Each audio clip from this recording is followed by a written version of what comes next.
These are the 10 things I wish I knew when starting to play Occupy Mars the game. And they are in no particular order.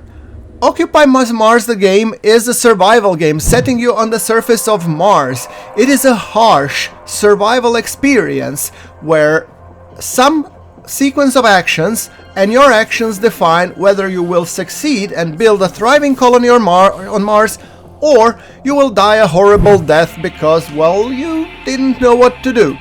So, in order to make your playthrough much more enjoyable, these are the 10 things I wish I knew when I started to play.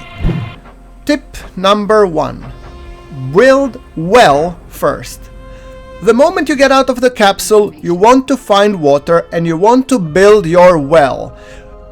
Soon enough, darkness will come and you won't be able to sleep or anything, and you will die of thirst unless you have built a well first, so that you can keep refilling your water bottle, and that will become your daily routine.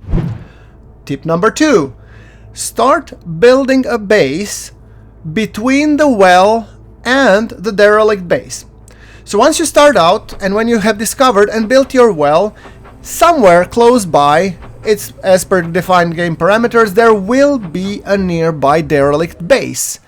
And you want to build your base, where you start building, your workshop and stuff, close to the well, but also not too far from the derelict base, because early on, this derelict base will become your main source of both materials, experience, and whatnot. So just trust me on that. Make sure that you start building your base somewhere there.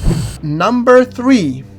White question marks on your map are usually rovers and mysteries that you want to uncover. However, near derelict bases you will also notify the small gray question marks, and those actually highlight the location of the abandoned tablets, which are so important, because once you actually can find those, then you can easily identify, okay, this derelict base maybe has a gray tablet nearby, it has an abandoned tablet, so it's worth getting there. If I knew this would have made my playthrough a lot easier, because I wouldn't need to guess. Tip number 4. Pressing the key Z uncovers things. When you press Z, if it's not enabled by default in the settings, pressing Z will highlight the interactable items when you're in the derelict base or anywhere else. So that means that it will make discovering the small circuit boards, abandoned tablets, and all those components that you can actually pick up, maybe even the MRI food or something else, it will make them visible and highlight it for you. It's really subtle, so you do have to pay attention. However, it makes it a lot easier to search through the bases. Tip number 5. Make sure that you have a second water bottle. If you play on the Madman level of difficulty, you will not have a second water bottle, so make sure you build it. All the other difficulty levels are fine.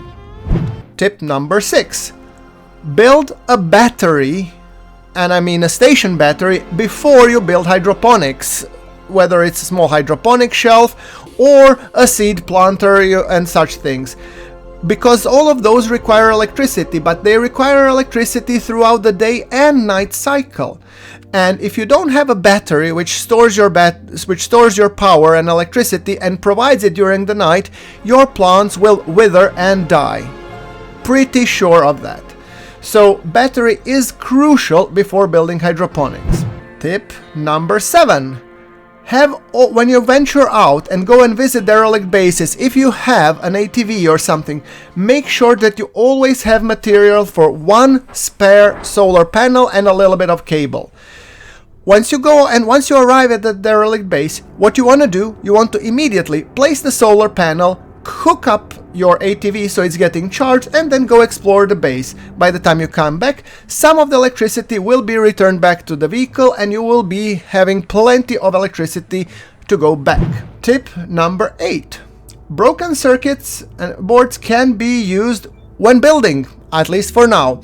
I have uncovered the broken circuit board that I have picked up from the broken ATV.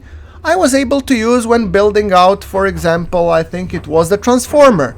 And it worked pretty fine. So I don't know if it's a bug or it's gonna get fixed, but that's how it is. Tip number 9. Small circuit boards can be found in the panels.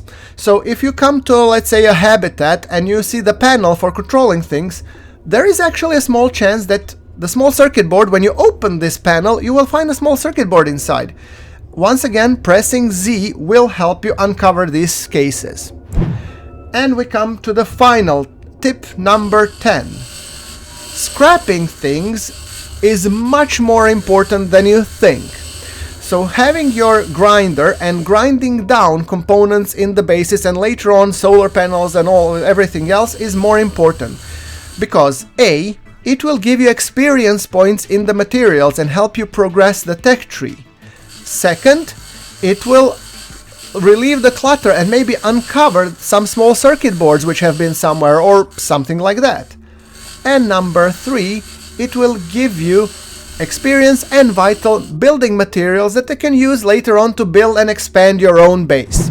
So, I hope you have liked and you have enjoyed. If you find this video helpful, do fling it a like. And if you would really like to see me, how I started on the red planet, I will link in the top right corner of this episode a list to my Let's Play episode. I think it's really fun and I'm really enjoying it. So if you're fancy, take a look and I'll see you there. Thanks for watching.